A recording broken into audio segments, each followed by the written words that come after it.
फार जास्त लोकांची गरज नाही. भगतसिंग आमच्या डोक्यात आहे. फार जास्त लोकांची गरज नाही आहे. 3.5 लाख शेतकऱ्याच्या आत्महत्या म्हणजे एक तालुका बंदा मेला.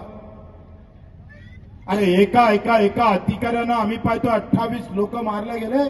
आपण त्याचं घर उद्ध्वस्त केलं, त्याला पूर्ण चिरफाड करा दुमत नाही, पण 3.5 लाख शेतकरी मेला. आता आम्ही कोणाचं घर पाडायचं ते मुख्यमंत्री सांगा.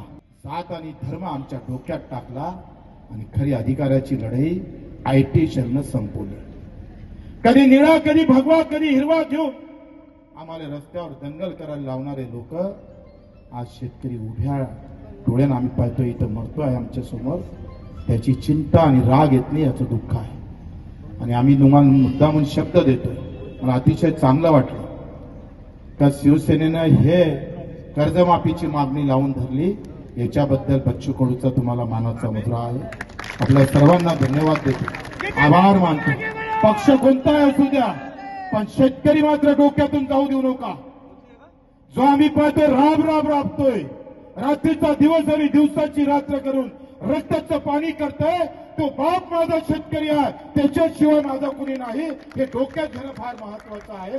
आणि मग माझ्यावर काही टीका टिप्पणी होऊ द्या, मी त्याची पर्वा नाही करत. आम्ही त्याची पर्वा करणारही नाही आहे.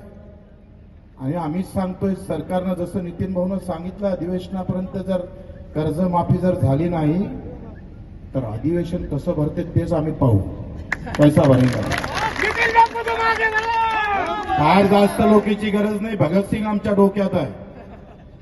फार जास्त लोकांची गरज नाही आहे. 3.5 लाख शेतकऱ्याच्या आत्महत्या म्हणजे एक तालुका बंदा मेला.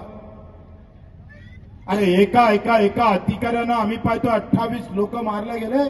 आपण त्याचं घर उद्ध्वस्त केलं, त्याला पूर्ण चिरफाड करा दुमत नाही, पण 3.5 लाख शेतकरी मेला. आता आम्ही कोणाचं घर पाडायचं ते मुख्यमंत्री सांगा. चौकीदार बेमान हो गया साला. एबीपी माझा, उघडा डोळे बघा नीट.